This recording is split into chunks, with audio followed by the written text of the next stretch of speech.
Hi, my name's Savannah, and this hair is a choice. So a few years ago, I self-published a collection of poetry called Graffiti, which I just so happened to have right here. And it went on to do pretty well, and I get asked often how that sort of came to be. I asked you guys on Instagram what you wanted to know about the process, and the sentiment was mostly like, just all of it. So I'm gonna do an overview of the whole logistical process, start to finish, and then address some more specific questions at the end. But yeah, let's get into it.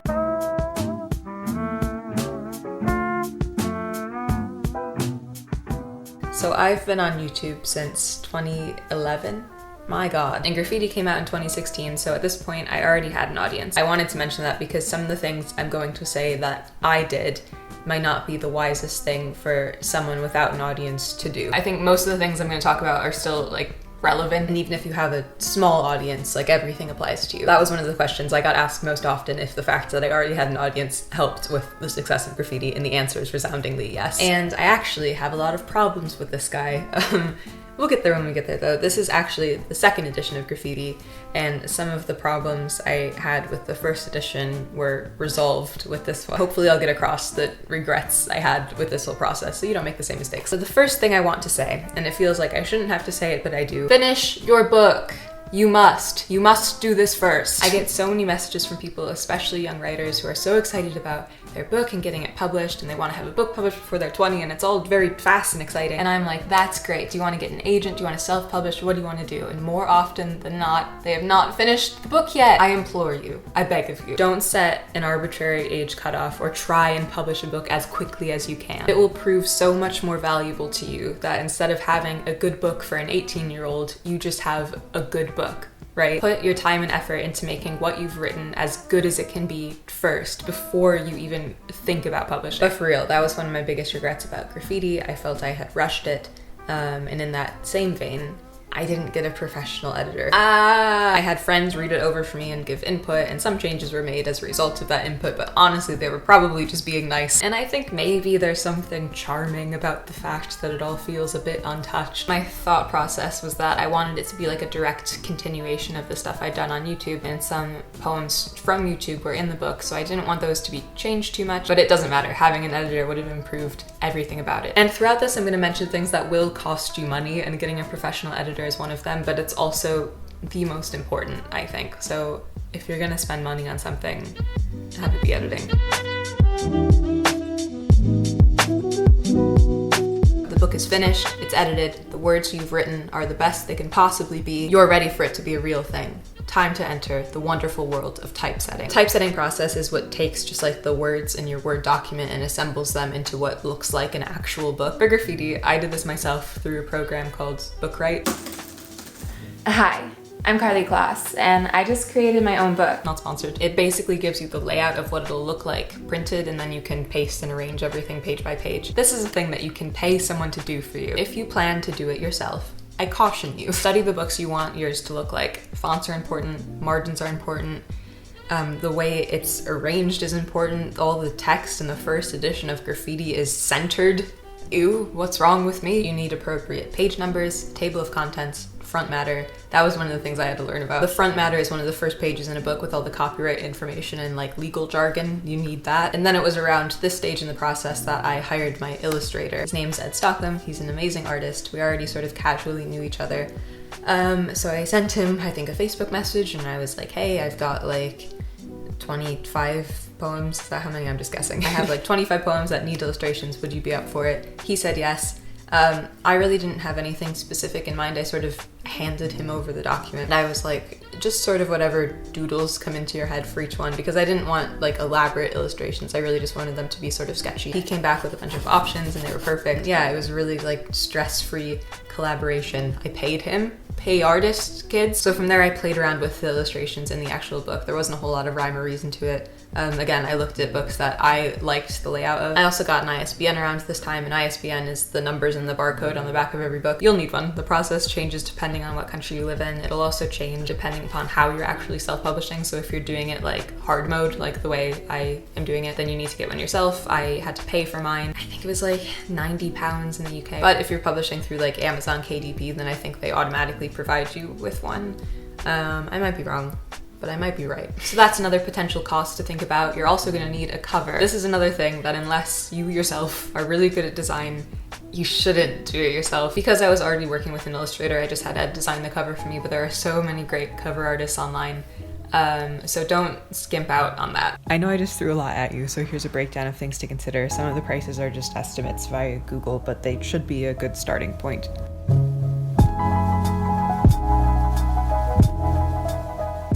So now you've got a finished PDF. It's beautiful, cover to cover. We're going to print nerds. This isn't hard if you're publishing through like Amazon's publishing service, for example. So I should probably say Graffiti is now only on Amazon. It's print on demand, so there's no like print runs. It's just whenever someone buys it, it's printed and it gets sent. And that's the best option for a lot of people because it means you don't have to drop a bunch of money up front on like a whole print run. But as a result of that, also because when you publish through Amazon, you're also using like their fulfillment, their warehousing, customer service, etc., etc. They take a pretty big cut through royalties. For the sake of the video, I figured I should give you some actual facts and figures here, some real hard-hitting stuff. On Amazon, I sell Graffiti for $9.99 and I earn 60% in royalties, less the cost of printing, which means I earn $4.29 per book. But I didn't want to publish through Amazon the first time around. I, quite frankly, thought I could do a better job myself. So I worked directly with a printing company in the UK. I contacted them. I said, hello, I'm 19, I'd like a book. They were incredibly kind and helpful. They sent me out a bunch of samples of books they'd done in the past to get an idea of like what I wanted, like the finish of my cover and the pages, the size of the book. So actually my first proof copy of Graffiti was way too big. It was like, I don't even know what I was thinking. Not just the size of the book itself, but like the text was too big. So then at that point I actually had to go back into bookwright, adjust the whole thing. I eventually settled on an iteration of it I was happy with. The first edition was actually hardcover. I ended up with a cute little prototype and I was like, okay, I guess let's do it. So I was gonna put like another title card here, but these two things are kind of like related, so maybe just half a title card. With the printing company I worked with, I had the option to do print on demand, but it's just more profitable to buy a bunch of books in bulk. But you've guessed it, it's also much more expensive. So at this point in my life, I was at school, I was at university, I had no money, zero money, and paying £3,000 for the first print run of the book was just not possible. So I ended up setting up pre-orders. I mean, you know how pre-orders work, but it was like the book came out in March, and I think it was February, and I'm like, you won't get the book until like March, end of March, and you can pre-order it. And that way, not only was I able to get a better idea of how big a print run needed to be, but also I had money to pay for the print run in the first place. And this is one of the things I was talking about at the beginning, that if you don't already have an audience, I don't think this is the way to go. Even though, like I said, print on demand is less profitable, there's way too much risk in putting a bunch of money towards a print run. I sold the books myself through Big Cartel, which is just like an online storefront. And I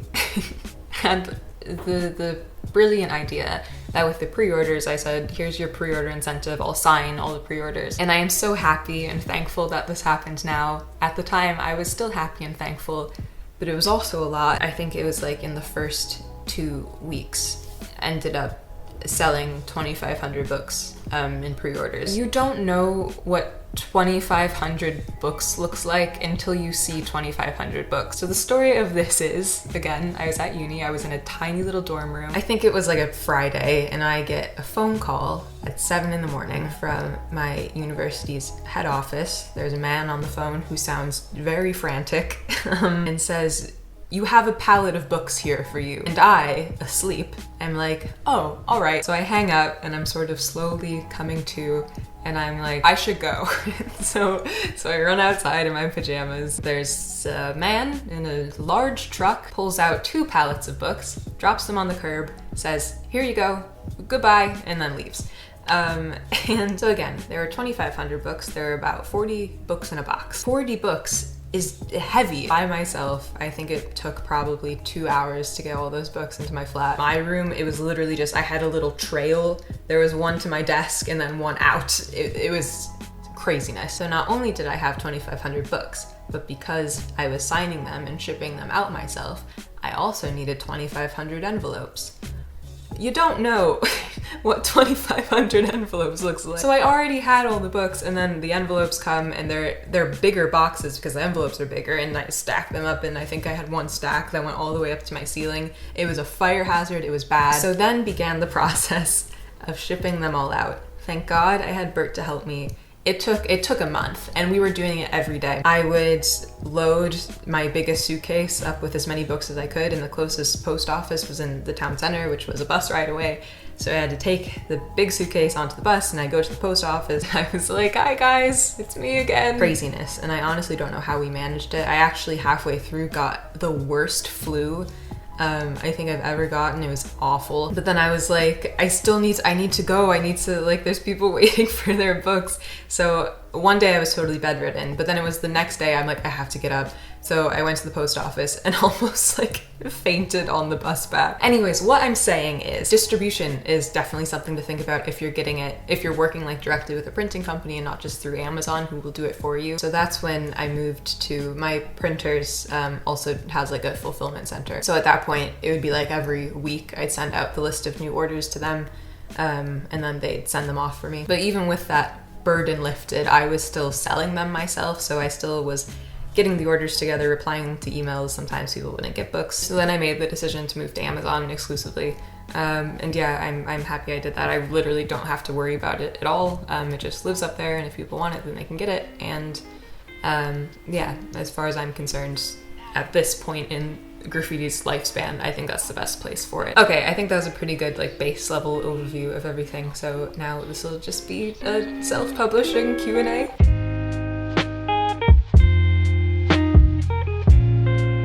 So again, there were a lot of questions that were basically can you do this without an audience? It's not wise to publish a book and just throw it into the void and expect people to look at it. But I don't necessarily think you need a huge audience. And obviously there's outliers where people got really successful basically on accident. And to be honest, the landscape has changed so much that I'm not even sure how people build audiences anymore. I know for me, YouTube was the reason the whole thing happened. I've seen people be really successful on Instagram. I think the thing that connects people who are successful on social media is that they're consistent. But yeah, to be completely honest, I think you do need at least a semblance of an audience just so you have a foundation to build from. Doesn't self-publishing lead to you not being perceived as a serious writer in some ways? I mean, yes, but by assholes. Poetry has always been a really hard sell, and this is changing to the point where there's whole publishing companies created around selling Instagram poetry. Totally unrelated. If you're interested in this, my friend Ariel did a documentary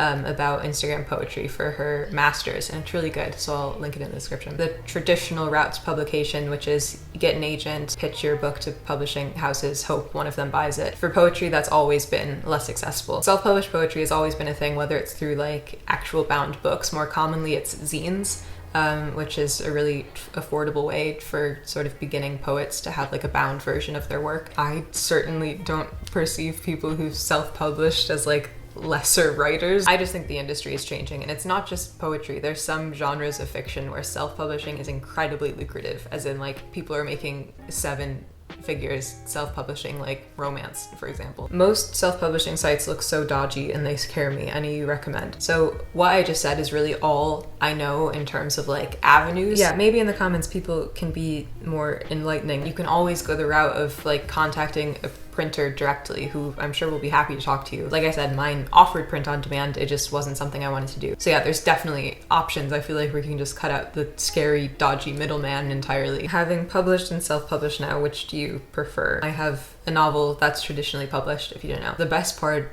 about that is that I'm a writer, and that's the main thing I do. And as soon as the writing is finished, then that's the extent of my responsibilities. Then with self-publishing, you have to do everything else too, which, can be fun creatively because you really do get to make it exactly the way you want it. At the same time, I'm not a typesetter, I'm not a proofreader, I'm not a cover designer, I'm not any of these things, and I wouldn't really say I'm good at any of those things. I'm not sure if there's one I like more But like, for context, I'm working on another poetry collection at the minute, and I think I'm going to self-publish that one too. Someone asked if I would self-publish again, and the answer is yes. This person asked, do you regret self-publishing, or did it help lead to other opportunities? I definitely don't regret the act of self-publishing. Like I said, there were specific things about the process that I wish I'd done differently, but as a whole, I don't regret like having done it at all. Actually, I know we were just talking about like being self-published and then going on to traditional publishing and it working against you.